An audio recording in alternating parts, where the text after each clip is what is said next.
Hello everyone, welcome back to the channel. I'm wwII, and in today's video we're heading back into the Cold War game mode, and we're going to look at the FV4101 Charioteer, which is an Era 1 British tank destroyer for the Western Alliance. And if any of you have played the World War II Charioteer, you'll probably know that it has a fantastic gun, and that's exactly the same with the Cold War Charioteer. It's also a very sneaky tank destroyer in World War II, and that transfers over to Cold War as well. So in typical fashion, we'll talk about the tank's statistics. I'll show you my equipment and commander setup, and I have two replays for you today. The first one, I'm using the stock 20-pounder gun, and in the second replay I'm using the fully upgraded 105mm L7A1 gun. So in terms of the tank's statistics then, so fully upgraded you have 1600 hit points and 480 meters view range, which is plenty. Mobility wise, it's really nice news with 650 horsepower engine and a 21.47 power to weight ratio. You go 51.5 kilometers an hour forwards, 19.3 kilometers an hour backwards.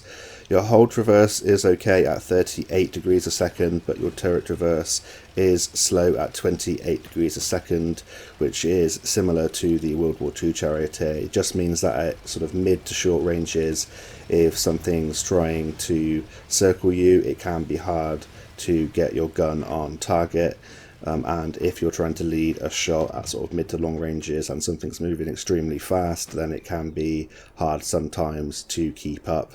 But it's definitely workable, and I don't think it detracts from the gun being a fantastic gun. In terms of the gun, in this replay that you're watching in the background, this is the second upgraded 20-pounder. It's got 230 alpha damage on its standard and premium rounds and 280 on the HE, but I only carry the standard and premium rounds because the penetration on the HE is only 42. Penetration on the standard is 230mm and the penetration on the premium is 284. It's got a nice DPM of 2263, a great aim time of 1.7 seconds and a good accuracy at 0.32. It does have 1 degree less of gun depression than the fully upgraded 105 at 9 degrees, but for a stock grind it's quite an easy grind and you'll get to that 105mm no problem. In terms of that 105mm then, it's an absolute beauty, and it's actually better than the World War II's version of the L7A1 gun. It has 390 alpha damage on its standard and its premium APDS rounds, and it has 480 alpha damage on its HESH rounds. It's got 268mm of penetration on its standard APDS, which is more than enough, and a great 300mm of penetration on its premium APDS rounds. And it also has fantastic HESH rounds with 480 alpha damage, but the penetration is 210mm, and it's very workable. You can make it work in quite a lot of situations, and it just means that your DPM increases dramatically. In terms of the DPM then, you have a DPM of 2542 with the APDS rounds, but if you can make your HESH rounds penetrate, you have a DPM of 3129, which is really nice, and it just means that you can rack up damage very quickly from a very sneaky position like we're doing in the background here on Thiepval Ridge. In terms of the shell velocity on the APDS rounds, it's 1478 meters a second on the standard rounds. On the premium, it's 1448, and on the HESH rounds, it's 735 meters a second. So you do have to adjust your aim with the HESH, but if you can get that to work, it's definitely worthwhile. You get a base reload of 9.2 seconds, a base aim time of 1.9 seconds, and a base accuracy of 0.32. So if you combine that with commander and equipment skills, it's absolutely fantastic. You get 10 degrees of gun depression. The only downside is that the gun only has 12 degrees of gun elevation, meaning that it can be hard to get your gun up sometimes. We've all had that problem, I guess. And it carries plenty of rounds at 60 rounds of ammunition. So in terms of my commander and my equipment setup, On my equipment then I run advanced concealment, improved ventilation and advanced loader, improving my camo rating, my DPM and an all-round boost with the ventilation, and I don't run gun stabilizer because I feel like my accuracy is good enough already. In terms of my commander skills, I run Sixth Sense, Born Leader, Rapid Loading, Situational Awareness, Steady Aim, Snapshot, Run and Gun, Camouflage Expertise and Muffled Shot. And a lot of camo skills there, concealment skills. This is a very sneaky tank destroyer, and if you have a look at my mini-map and my detection circle compared to my view range circle, it's an absolutely massive distance between both of them. And of course you have true vision in Cold War, but if you are sitting behind foliage like I am doing now, especially if you are hiding behind multiple layers of foliage, it can be extremely difficult to spot the Charioteer when it's firing. And when you're firing at unsuspecting victims with HESH rounds, you can rack up that damage very quickly. And yeah, if you're using the HESH rounds, you can damage modules, you set tanks on fire a lot easier.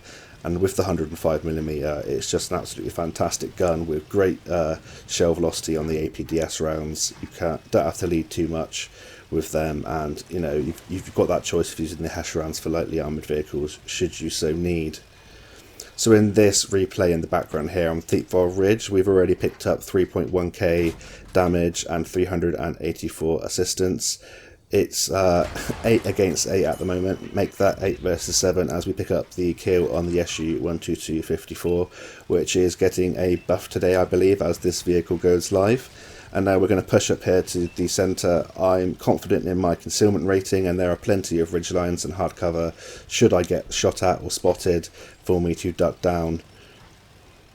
And you can see here when I pop up that this is the kind of distance that you have to get to an enemy for them to spot you. So you're looking at sort of just shy of 200 meters for an enemy to spot you there. I also use combat rations on this vehicle with large repair kit and a large first aid kit. I just want to improve my DPM and my view range, but a case could be said for using smoke or something like that to make sure that if you want to stay hidden and you're trying to run away, that you pop some smoke and you run away. And that's probably a good idea. And also in terms of your commander, you could run you could run vents just to improve your view range and all round sort of 5% boost to everything on your tank. But here is a great example of the concealment rate. In here we're going to be firing at these tanks from the rear, and we're just not going to be getting spotted for quite a while. We have shots into the backs of these tanks. Unfortunately I'm running the 20 pounder, so I can't switch to the HESH rounds, but as you can see I can just fire through this foliage. Not much is going to spot me, and I'm able to spot and outspot my opponents, and it just means that it's a very enjoyable sort of play style. Coming up behind this Centurion 2 here, and that's the first time that we get spotted whilst we were firing, and he didn't spot me all of the time that we were firing behind the foliage. So if you're going to fire, best thing to do is to pull back behind the foliage and the bushes and the trees to remain undetected. And yeah, you don't want to get shot at this tank. It hasn't got any armor, but it's incredibly sneaky, it's very mobile, and it has a good stock gun and an absolutely fantastic fully upgraded gun. I highly recommend this vehicle. It's extremely powerful, it's a lot of fun to play. Of course it's very similar to the World War II because you know it is the same tank, but having said that, it's still really fun, and it's nice to play a tank destroyer like this with true vision, where you can sort of sit in a bush and just fire at people in the background on the horizon and not get spotted. So that brings that first replay to a close, where we pick up 4.2k direct damage and 1391 assistance. We finish in the MVP slot with 5 kills, making 130,000 silver, and that gets us a first class medal with 1687 base experience points. So we'll head on now into the second replay of the video, and you'll see the 105mm in action. So see you there in a bit.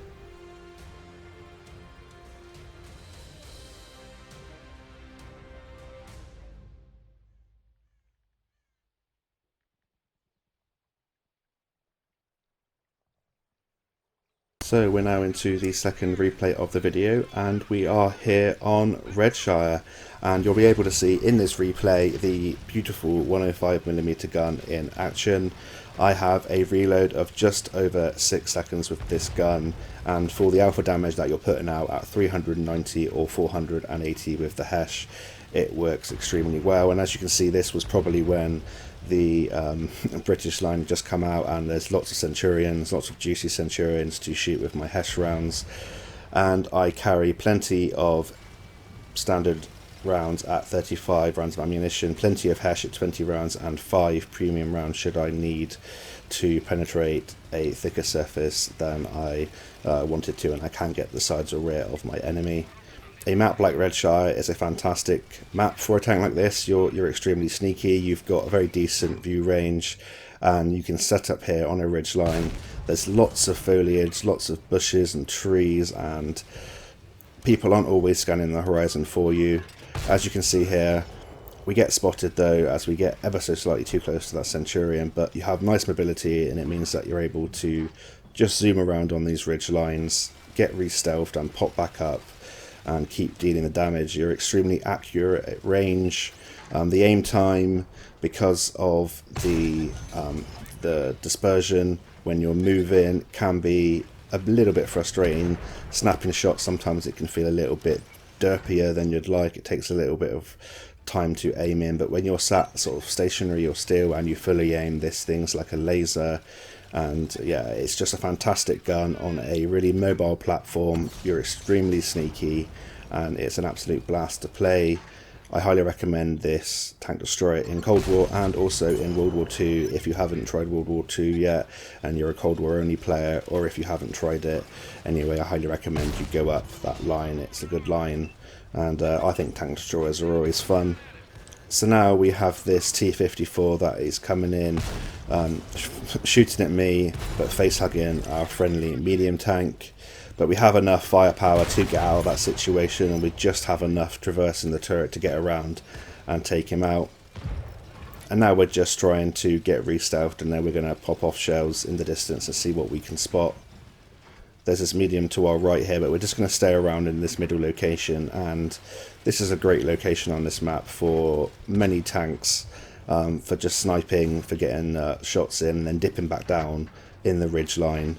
That Centurion 2 is just parked out right in the open here, and we're going to use this rocket's hard cover and get a couple of shots into that Centurion 2, and he can't spot us from this distance, and it was only a matter of time before we take him out.